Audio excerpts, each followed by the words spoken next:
we're so glad to have you here with us. I am with one of my best friends, honestly. I was about to say a good friend, but you're not just a good friend. You're one of my best. He's a man that I've known for, how long now? About 11 years? Yeah, right at. And we have taken a mission trip together. We meet together in small groups all the time. Our kids are around the same age, so we've gotten that in common. Our wives are good friends as well. But Dustin is a man who genuinely has seen God do so many wonderful things through his life. So many wonderful things through his family. He's seen his career advance. He's somebody who has helped me physically. He's inspired me in that way. And genuinely just a wonderful leader and teacher. And so I want to do a couple of sessions with you where we talk about success, how to be successful as individuals and defining that for our lives, Sure. But then also leadership. You have led throughout your life, and now you have many different direct reports and lead projects as well as people and what you've seen in leadership. So let's start there and we'll move towards success. But just in leadership, I know we have many people out there who are maybe new in roles or maybe have new positions where they have direct reports. Sure. Or they have, a team, or we have pastors who watch this. Pastors who are trying to lead a church to the next level, lead their departments to the next level. But what would you say in terms of leadership? Like, what to you is leadership? What makes a good leader? Sure. Leadership is something that I honestly didn't start out doing. I started my career in sales. And I sold until the age of 27, and then I decided I wanted to be the boss, right? And for no particular reason other than that's what I thought you did next. And leadership was not something that came easy to me, in all honesty. As a matter of fact, I failed miserably with leadership early on. And, I had one of those moments, somewhat like you did it at one time. You tell a story about, just looking in the mirror one day and saying, where do I want to take this thing? What do I want to do? Because I was at a point in my career where I had a grace for sales, a heart for leadership, and I couldn't get the leadership thing right. I struggled, and it was not something that I had not struggled in my business life in the past. Sales came easy, leadership was difficult, and I had to decide, is this something I want to do? And the decision was clear as it could be to me. It was really on my heart to try to make an impact in others' lives. But first, I had to lead me. I had to change me. I thought because I had been successful in one thing, that would automatically translate into success elsewhere. And nothing could have been further from the truth. So, I just had to dig in, you know. I had to read everything I could get my hands on. I had to, at the time it was CDs. It wasn't, watching a podcast or listening to a podcast. It was go get the CD or go to the seminar or go hear the sermon or whatever the case may be. Yeah. So the first person I had to lead was me. Yeah. The first person that I had to change was me. And in order to do that, I had to get really honest with myself and about what I was good at, what I wasn't good at. And I think that's what you have to do with your people. You have to be extremely honest with people 100% of the time. I see it so often where people in their job, their career, they're struggling or they're frustrated because they can't get to the next level. And oftentimes it's because the person leading them has not taken the time, or quite frankly, has been a bit of a coward and has not been honest with that employee about what it is that's really holding them back. And you can be honest with people and not harsh. I always say, you have to say the hard things, but say them in the nicest ways. If somebody's struggling in a particular area, they're not going to get any better if they don't recognize where they're struggling. And the truth of the matter is, if they knew, they would have probably already corrected it. Already fixed it. So the leader's job is to be extremely honest and then help that individual see a path forward. But if you're not having the hard conversations, you're not being a leader. And that's with yourself and with your subordinates. I like that of let's deep dive into both those things, because I think both of them are so important for every leader to understand. Is number one, the first person I must lead is myself. Sure. and be honest that I need to grow as a leader. Sure. And develop a plan to grow. Absolutely. It's funny. I was thinking about this with prayer actually this morning. Of, if somebody came to me and said, well, teach me how to play basketball or something like that. It's like, well, put the ball in the hoop. Right. And like, well, that is a basic explanation of how to play basketball. Of like, here's the ball, put it in the hoop. That kind of thing. We know there's so much more to than that. Of like, there's all these different ways you can dribble and all these things you can learn. And you would go to a coach, and then you would use practice, and then you would kind of go up through leagues. You're not immediately playing in the NBA and those types of things. And even something like prayer, it's like, well, talk to God. Right. And for a lot of people, that's all they know about prayer. But the disciples came to Jesus and said, Lord, teach us to pray. And he didn't say, well, all you do is talk to God. He's like, no, there are, just like basketball or just like any of these other types of things, specific things you need to know. And if you do this, you'll see the ball moves better. And if you do this, you'll see progress quicker. When you're leading yourself, what did that look like for you to begin growing? You mentioned reading books, listening to CDs, and attending conferences. Did you have any plans for that of like, how many books you would look to read, or how often you would go to a conference, or when would you listen to like your CDs, that kind of thing? Yeah, and the answer is constantly. And that's a discipline that I think you have to develop on your own. And do what works for you. And life's all about seasons. And sometimes, one season you have more time than others. So for me at that time, it was like, okay, I'm determined. I'm going to do whatever it takes to be a good leader. And, at that time it was, I'm going to pour in 100%. I'm going to read as much as I can possibly read. I'm going to read every morning. I'm going to read every night. I've heard you talk about the same thing where you made a decision. And I say it all the time, it's in our moments of decision that our destiny is shaped. I stole that from Tony Robbins. But it's so true. There was no going back for me. I was not going back into sales. No matter what it took, I was going to become a good leader. So, a little bit of all of it, as much as I possibly could. A great example for you would be, you went through a season where you preached 5 sermons every single weekend. Well, if the average pastor is teaching 1 sermon per weekend, you had 5 weeks of experience in one weekend, right? And people look at you and they go, he's a phenomenal speaker. He's so motivational. We were talking, just in here prior to this session of what an impact you have to the people in the room. And it's like, that didn't happen instantly. That happened over a whole lot of time where you were just pouring in day after day after day. What it is you do, you got better at. And for me, it was just, yes, I'm going to read a book every single week. I'm going to go to a seminar once a month. I'm going to be in church every single Sunday. And then the important thing is anybody can read a book, right? It does you absolutely no good if you don't take what you read and apply it. I think the statistics are something like 90% of the people that buy a book don't read past the first chapter. It's a true statistic, and that's just, to me, is nonsense. Yeah. Well, so is reading the entire book and not applying anything you learn. Don't just read the book for the sake of reading. Go try it. Do something different, and that's where you're going to see yourself truly grow. Yeah. Now, I like that answer so much because I see. In my own life, I had to confront this, but I'm seeing this more and more in the generations that are coming up, is this value of entertainment that is so strong because it's so readily available. Sure. That on my phone, and before entertainment was just like, can I get to the arcade?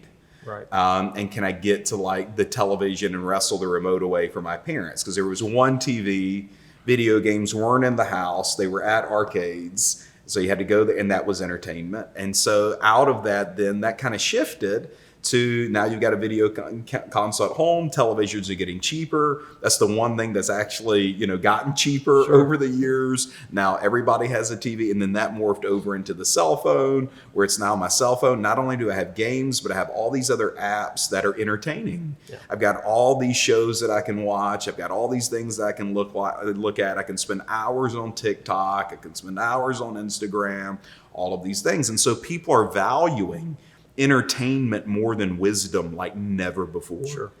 And by no means would I ever tell anybody, like, don't value entertainment. It's just you've got to get your big rocks in first, and you've got to value wisdom as the principal thing and get wisdom in before entertainment. Yep. And so I'm with you. In my early stages of leadership, all I did was read. I threw away my television. I threw away, my computers and all those things. At that time, they didn't do that much. Like now, I don't know how you would go without it. But anyway, like I had all of, and I said, every book my father read over the course of 20 years in ministry, I will read this in 1 year. Right. And just valued wisdom, made it the principal thing in my life, and began to grow. Sure. And I think so many times that's what people have seen. Anybody I'm trying to lead, if they see or believe in their mind that they actually know more than me, or they actually would do my job better than me, or you've probably seen it. I'm not sure, but like it's hard to lead them. Sure. They don't want to be led by you. Sure. And if they are outgrown, they might have your job. Sure. And that kind of thing. So it's always my job to study to show myself approved, a workman who's not ashamed of my work, and to come to this place where there's nobody who's going to know more about this than me. Sure. And I'm going to learn the new technology. I'm going to read the books. I'm going to go to the conferences. I'm going to update but I will choose wisdom over entertainment and begin to invest in myself and be honest with myself if I am trying to be lazy with this. Sure. And it never ends. Yeah. I mean, you never arrive. I think that's what's so important for people to believe to understand is like this whole success thing, you never truly get there because once you get to one level, you're going to need to up your game to get to the next one. Like I don't read quite as much as I did when I was just trying to figure it out, but leadership changes. People learn differently. I can impact people today that I couldn't 20 years ago, and vice versa, right? Yeah. And so I'm constantly still trying to learn and trying to figure out this whole thing. I haven't arrived yet. I'm better than I was 20 years ago, but I certainly understand that I haven't arrived. And I think that's important too. I read a report like 2 days ago of a doctor who's 93 years old. I read the same and thing. Still has his medical license. Yeah, I read the same thing. And he was talking about how he got I think it was his grandson to teach him the apps and the technology because in order to move with medicine, he needed to figure out these things. He got a law degree in his 60s, I believe, just because he was interested in law. Why not? I'm like, okay, sure. Like, what am I doing with my life? But out of that, it's that type of heart. I heard John Maxwell say this years ago. Leaders are learners, period. If you want to be a leader, you've got to be a learner. And come to that place where, like Scripture teaches us, that wisdom is the principal thing. And all your understanding, get wisdom. And all of your efforts, get wisdom. And like it's better than rubies. It's better than silver. The obtaining of it is better than the obtaining of gold. And so out of that, I think as leaders, we have to come to that place and be honest with ourselves and get that wisdom on how to do leadership well. I could not agree with you more than on having tough conversations with the people that we are leading. Sure. No one should be surprised if they get a raise. Absolutely. And no one should be surprised if they don't get one. Yep. No one should have to work at a place and not understand what their assignment is, what they're working on, what they need to get better at, what their strengths are. They should know because they should be told what their weaknesses are. All of those kinds of things. Yep. But so many times we have an underperforming person in underperforming departments and underperforming areas, but no one wants to come in and be honest. That's right. With those people and to have those tough conversations of here's the areas we need to see growth in. How do you break through that barrier of fear? And how do you not make that result you into becoming the bad guy? I think that you just have to understand that if you truly want to be a leader, then that means that you want to help people. At the end of the day, leadership is helping people get to the next level, the next step. It's, guiding them in the right way. And you can't guide somebody without having some tough conversations. It's going to happen. You can't avoid it. And the truth is, you've just got to come to their own personal understanding that if I don't do this, I'm not doing my job. And quite frankly, I'm doing a huge disservice to this individual. Some of my favorite stories come out of some very, very, very tough conversations, and they don't all turn out well. I often find myself challenging employees and kind of holding the mirror up and giving specific examples of, look, here's the situation. This is the job that you want. However, this is how you're performing in your current job. As a matter of fact, the job that you want will be leading employees in the division you're currently in. And you're not doing what you're supposed to do, right? So how are you going to lead somebody when you're not being a good steward of what you've already been given? I say it all the time, and I stole this from Dr. Rob Carmen. Little hinges swing big doors. It's the little things that we do that have the biggest impact. And with employees, you've got to show them that you recognize sometimes that they're not doing these little things. And until they're good stewards of that, you can't put them in another position. You got to do the little things and then the big things will happen. So for me, it's understanding that I'm doing a disservice to an employee by not having those tough conversations. And look, you got to learn how to have those. You can't just walk in and hit somebody in the mouth. I often say, if you're going to have a difficult conversation, I use the sandwich method. I find something they do right. That's a little bit of bread there. The meat of the issue is in the middle, and you soften it on the other side before you leave, so that you come in, they feel good, you leave, they feel good, but really what you needed to talk about is in the middle, and that middle part has got to be direct.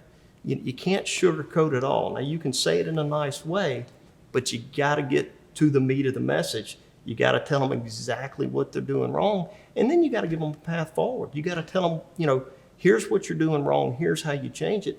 This is what you need to do in the future.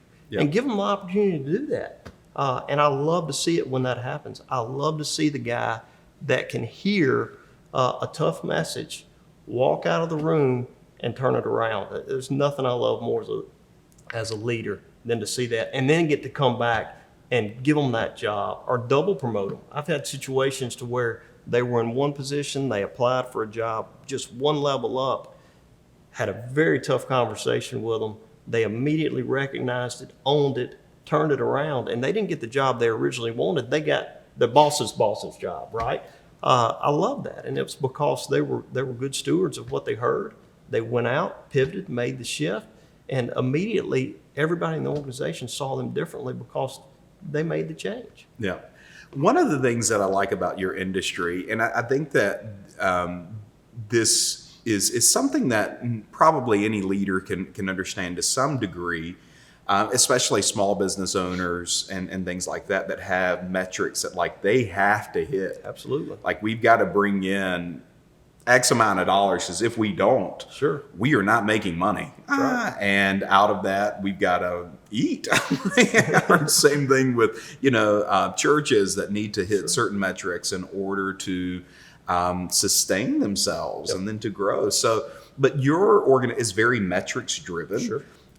You look at metrics all the time. Yep. Your employees are aware of those metrics, where they stand with those things, which I think is very healthy. They know out of those metrics what they have to hit, and when they're not, they're having those tough conversations. Yep. So I think that, at some point I'd love to kind of help organizations set up healthy metrics, because I think so many small business owners and things like that, they just have employees who are working. Right. They're not working to change any number that actually matters. Yep. They're not. I was doing some consulting for some pastors, and they were kind of showing me some of the people they were looking to hire. I'm like, okay, what number are they responsible for?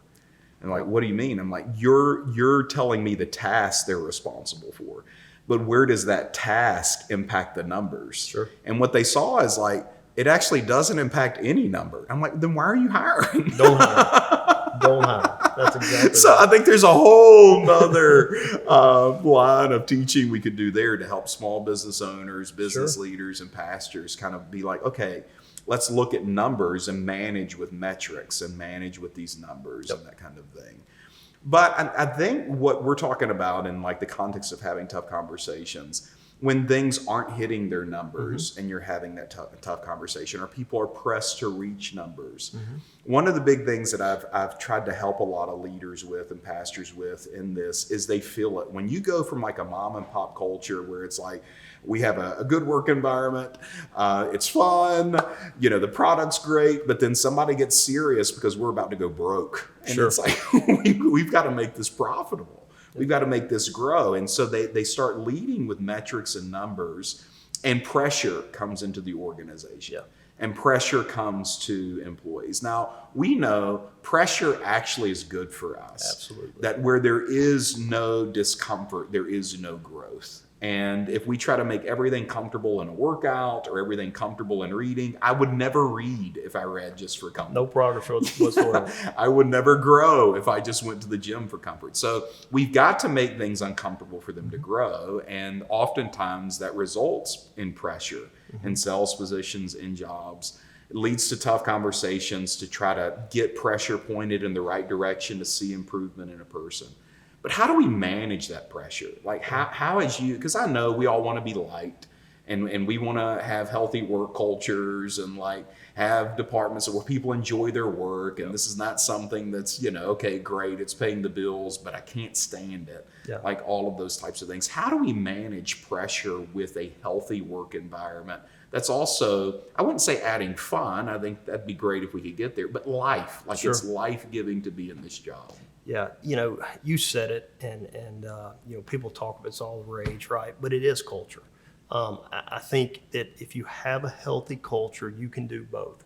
You can have fun at work, but you can also know that there's an expectation where we're showing up to win. Every single day, we're here to win. And that's just part of who you are as an organization.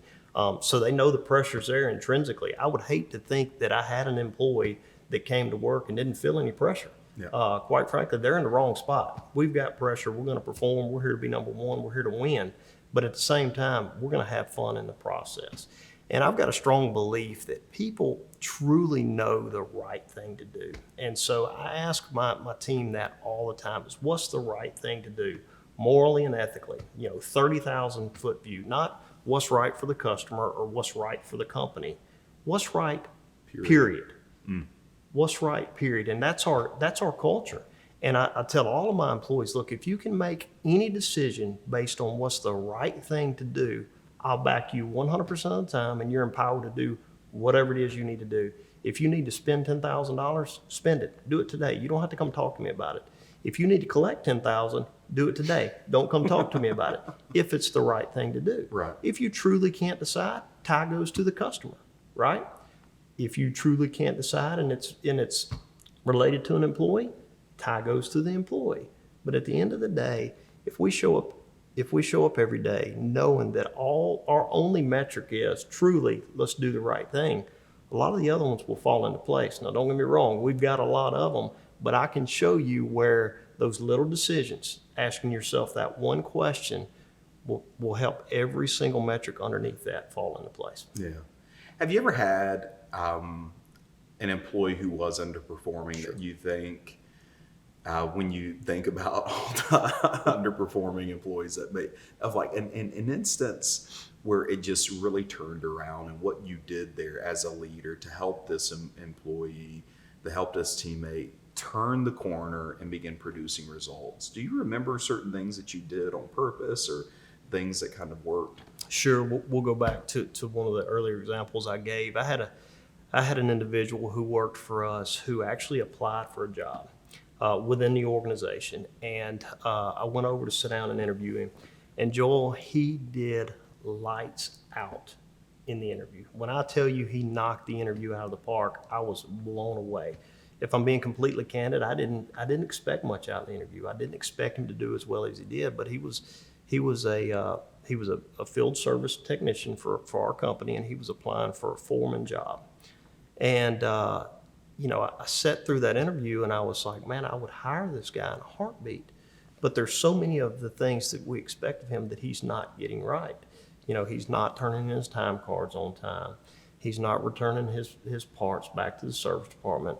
He's arriving late. Those little hinges, for that big door, he just wasn't doing those things. So and that's important too, absolutely, because even in the kingdom of God, if you're not faithful with the little things, it doesn't matter if I like you and you have a great personality. Yeah, you're not ready for the big things. Sure. And so anyway, through that process, I brought him back in after the interview, and I the sandwich process. I told him how amazing he did in the interview. I told him how proud of him I was. I told him how I was blown away at how well the interview went. And then I looked him in the eye and said, I'm not going to hire you. I'm not going to promote you. And here are the reasons why. And I laid out all of the issues that I knew that we were having with this particular employee, how he wasn't arriving on time and he wasn't turning in his paperwork. And I said, the truth of the matter is all these things that you're currently not doing are what you would have to hold all of your peers accountable to. So how in the world are you going to hold them accountable if you can't hold yourself accountable? And remember back where we started, where I talked about it all starts with you. And I said, you've got to change some things. And I tell you, Joel, within 6 to 8 months, not only had he changed everything, but he had become a leader without the promotion. Everybody came to him to, hey man, how do we do this? Where do we look for that? What do you think I ought to do here? His peers were now coming to him without him having the title, because leadership's not about title. Right. Leadership never has anything to do with titles. Yes. You can have the biggest title in the company and not be a leader, and vice versa. You can have no title at all and be leading everybody. Yeah. And that's where he found himself. So as I mentioned earlier, tough conversations, laying out expectations to exactly what it is that they need to adjust, and then seeing if they find themselves faithful with that. And lo and behold, I didn't need a foreman anymore. I had filled that position, but I lost a manager. So now he became the boss of the foreman job that he'd applied for. He's still in that role today, doing a phenomenal job. I've got 1,000 stories like that, but it all starts with that tough conversation and an employee understand, hey, what is it that I'm doing wrong? How do I correct it? What is the expectation? And then we always have to raise our expectations. I've never seen anybody get better by lowering their expectations. Yes. So we constantly have to raise not only our expectations for our employees, but for ourselves. You're surely gonna arrive, and then it's time to up the expectation one more time. Where am I going from here? I like it. I like it. Well, we're going to come back and we're going to do it again. But until then, thank you for listening to us. Thank you for watching us. We're honored for you to be a part of this journey. And I pray that you just see God do some amazing things in you as a leader, but also through your leadership and the lives of those you lead. Until next time, we'll see you again.